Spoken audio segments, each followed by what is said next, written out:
especial e debaixo desta graça, debaixo desta unção que nós pregamos, que nós anunciamos as boas novas do Evangelho. Então, para que vocês não fiquem cansados, nós vamos então já continuar esta mensagem e mais uma vez lendo os versículos que lemos ontem à noite, tá bom? Amém? Quem estava ontem à noite? Então, vamos continuar aquela mensagem, amém? Então, assim seja. E no primeiro dia da semana, Maria Madalena foi ao sepulcro de madrugada, sendo ainda escuro, e viu a pedra tirada do sepulcro. Correu, pois, a Simão Pedro e ao outro discípulo a quem Jesus amava e disse-lhes: levaram o Senhor do sepulcro e não sabemos onde o puseram. Então Pedro saiu com outro discípulo e foram ao sepulcro. E os dois corriam juntos, mas o outro discípulo correu mais apressadamente do que Pedro e chegou primeiro ao sepulcro. E abaixando-se, viu no chão os lençóis, todavia não entrou. Chegou, pois, Simão Pedro, que o seguia, e entrou no sepulcro, e viu no chão os lençóis, e que o lenço que tinha estado sobre a sua cabeça não estava com os lençóis, mas enrolado num lugar à parte. Amém? Amém. Tome seu assento, dando glória a Deus.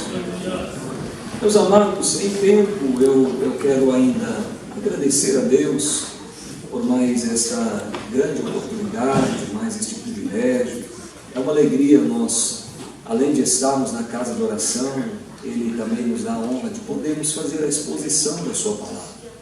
E por isso recai sobre os nossos ombros uma grande responsabilidade, tendo em vista que a obra de Deus, irmãos, é algo muito sério. Hoje à tarde eu ainda comentava com o pastor Paulo que pregar é muito difícil. Eu sinto dificuldades em pregar a palavra, porque não é fácil, irmãos, anunciarmos o Evangelho. Essa palavra é muito poderosa, é muito maravilhosa. E desde que aceitei a Jesus no ano de 1996, no dia 25 de abril, em uma quinta-feira, no culto de libertação, esses dois jovens estão cheios da unção, irmãos, olha aí que coisa boa. Estão aí lutando como Sansão. Então, a partir daquele dia que eu aceitei Jesus, naquela noite, eu já recebi de Deus já acendeu em meu coração uma chama, um desejo de fazer a sua obra, de pregar o seu Evangelho, um desejo ardente de ir a outros povos, levar a palavra de Deus. Então, nós somos sabedores que todos aqueles que por Deus são chamados, são escolhidos para um projeto. Isso acontece desde a sua mais tenra idade. Não, isso acontece desde o ventre da sua mãe. Mas só que muitas vezes não entendemos isso, porque nascemos, crescemos e de repente passa o tempo, a gente demora para entender o plano de Deus, para aceitar Jesus, para vir para a igreja, enfim. Mas o fato é que o nosso chamado vem desde o ventre. Desde o ventre, Deus te escolheu. Isso aqui merece um glória a Deus. Desde o ventre, desde antes de você ser formado, Deus já havia lhe escolhido. Aleluia, Deus. O salmista escreveu no Salmo 139, no verso 15, ele diz assim: antes que eu fosse formado, entretecido nas profundezas da terra, tu já havia me escolhido. Aleluia. Glória a Deus. Então nós estamos aqui porque Deus nos escolheu. Glória a Deus. Aleluia. E depois deste tempo que aceitamos a fé, que abraçamos o Evangelho, então esse desejo, ele foi só aumentando, o desejo de fazer a obra de Deus. E assim, desde o ano de 96, nós começamos então com essa vontade de pregar o Evangelho e continuamos, estamos até aqui. Naquele mesmo ano, Deus me fez uma promessa de que me levaria em outras nações para levar a sua palavra. Após 20 anos, quase 20 anos, que farão 20 anos em 2016, essa promessa se cumpriu aqui nos Estados Unidos, já havia se cumprido em outros países, mas se cumpriu o desejo que eu tinha de vir, de pisar, de colocar os meus pés aqui nesse país. Amém. Porque, olhando para as circunstâncias, para o contexto que eu vivo, que eu vivia, uma criança, um jovem, um adolescente pobre, irmãos, lá do interior de Goiás, da roça, Deus, na sua bondade e misericórdia, nos escolhe isso é motivo de nós glorificarmos o nome dele. Aleluia, Deus. Eu não tenho nenhum receio de falar das minhas origens. Eu sou caipira, irmãos. Caipira, comedor de pamonha, de piqui, essas coisas aí. Eu sou caipira mesmo e gosto de ensinar isso para os meus filhos. Eu sou daquele tempo que tomo bênção do pai, da mãe, beijo a mão, beijo o rosto. Eu sou do tempo que tem que chamar o pai e a mãe de senhor, de senhora, que tem que respeitar os mais velhos. E ensino isso para os meus filhos. Gosto da linguagem erudita. Eu não tenho vergonha, irmãos. Às vezes a gente vê pregador por aí, metida besta, topetudo, lá do comedor de farinha, e depois fala, eu moro em tal lugar.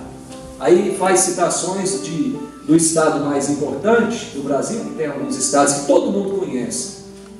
Goiás, Bahia, Piauí, alguns estados do norte, às vezes não são tão conhecidos como Rio de Janeiro e São Paulo, não é? Aí às vezes os bonitão vêm, eu sou de São Paulo.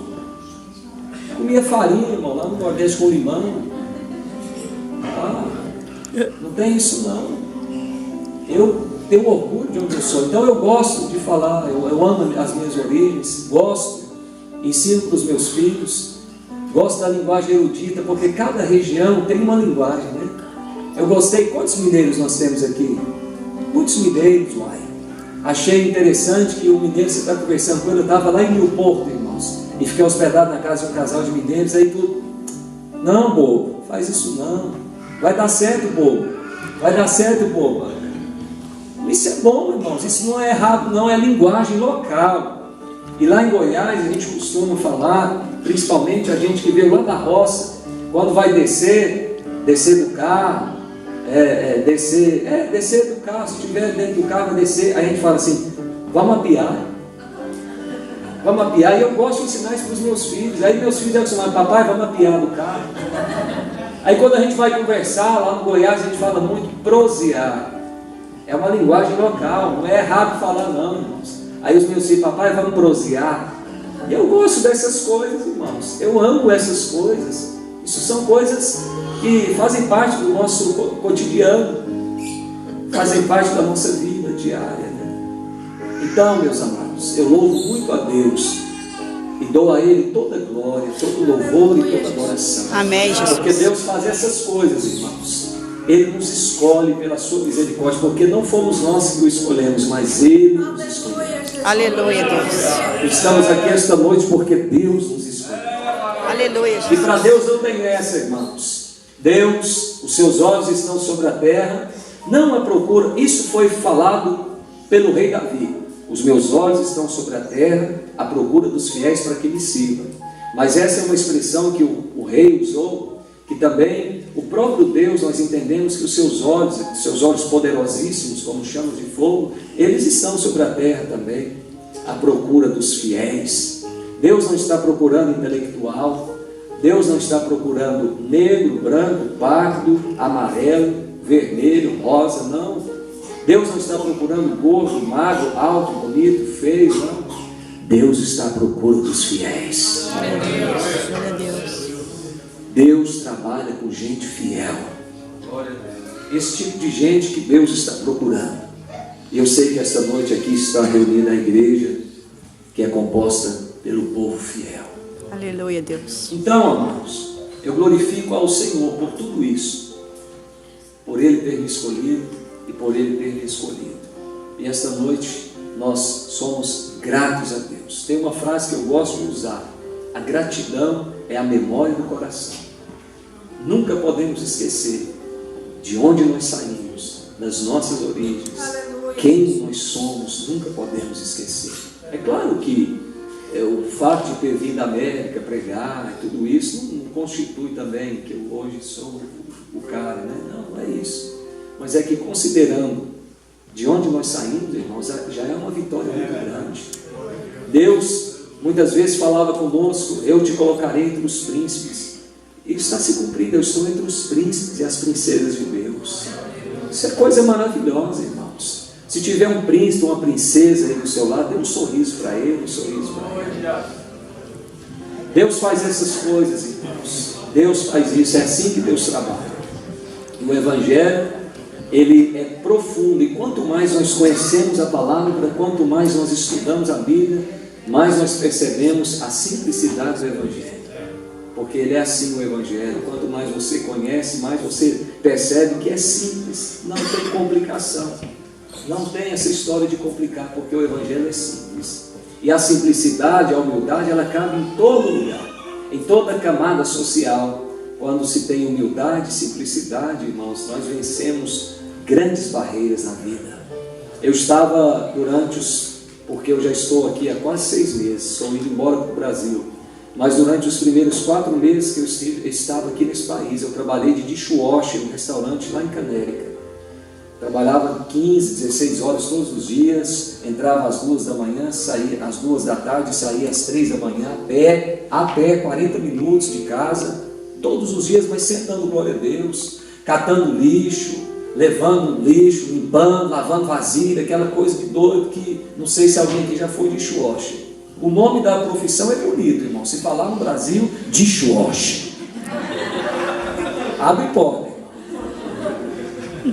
Aí, o trabalho em si não é humilhante, porque qualquer trabalho é digno, viu, meus amigos, meus jovens, todos nós que aqui estamos, todo trabalho é digno. Eu já engraxei sapatos, já vendi picolé, já fui servente de pedreiro, já fui pintor, já fui vendedor, e ainda sou, se precisar, eu engraxo, se precisar, eu vendo picolé, vendo pamonha. Quantas vezes eu vendi pamonha na rua, irmão, lá em Brasília, no centro de Brasília, em Goiânia, quantas vezes? Isso não é problema, isso não é humilhante, irmãos. Capinar, já capinei muito. Isso não é furei cisterna, tudo que apareceu à minha mão para fazer. Isso não é vergonha para ninguém. Mas às vezes o ambiente em que a gente estava ali, e muita humilhação, irmãos, muita perseguição, muita luta. Eu não esperava que existia tanta coisa difícil na vida daquele jeito ali. Eu já enfrentei problema na vida, irmãos. Mas trabalhar 15, 16 horas por dia no meio do povo que você não fala a língua deles, um povo muito bizarro, um negócio terrível.